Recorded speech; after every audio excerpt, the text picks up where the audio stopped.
Hello guys, ரொம்ப நாள் கழிச்சு ஒரு ரெசிபி வீடியோ தான். தக்காளி சாதம்.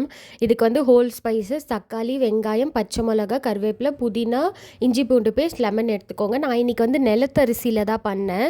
கொஞ்சம் குழஞ்சி வர மாதிரி வரும் நிலத்தரிசியில் பண்ணுறது, பட் டேஸ்ட் ரொம்ப நல்லாயிருக்கும்.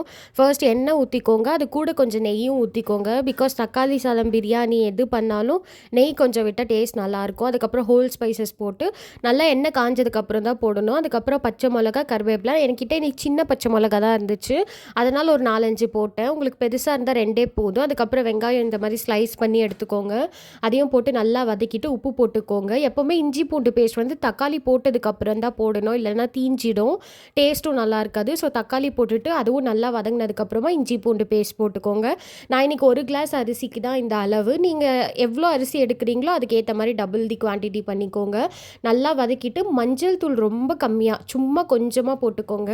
கலர் எதுவுமே ஆட் பண்ணாதீங்க. இதுக்கு நேச்சுரல் தக்காளியே கலர் நல்லா கொடுக்கும்.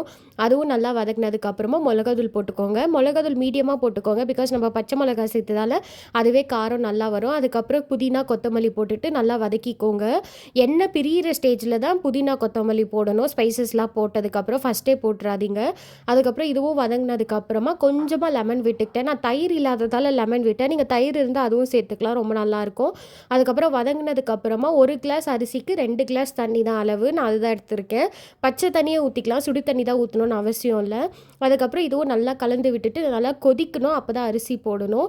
இந்த மாதிரி கொதிக்கிற ஸ்டேஜில் அரிசி போட்டுட்டு திரும்ப நல்லா கலர விட்டுட்டு அதுக்கப்புறம் விசில் போடுங்க. விசில் வந்து ஒரு 3-4 விசில்ஸ் விட்டுக்கிட்டேன். நான் நிலத்தரிசின்றதால இந்த மாதிரி விசில் விட்டேன். இன்கேஸ் பாஸ்மதி இல்லை நார்மல் அரிசி எடுக்கிறீங்கன்னா அதுக்கேற்ற மாதிரி விட்டுக்கோங்க. நல்லா விசில் போனதுக்கப்புறமா இந்த மாதிரி நல்லா கலரி விட்டிங்கன்னா குழஞ்சி அவ்வளோ சூப்பராக வரும். நீங்கள் வீட்டில் கண்டிப்பாக ட்ரை பண்ணி பாருங்கள். நான் நிலத்தரிசியில் பண்ணதால் டேஸ்ட் இன்னும் நல்லா என்ஹான்ஸ் ஆச்சு. கண்டிப்பாக ட்ரை பண்ணிவிட்டு எப்படி இருந்துச்சுன்னு சொல்லுங்கள். பை.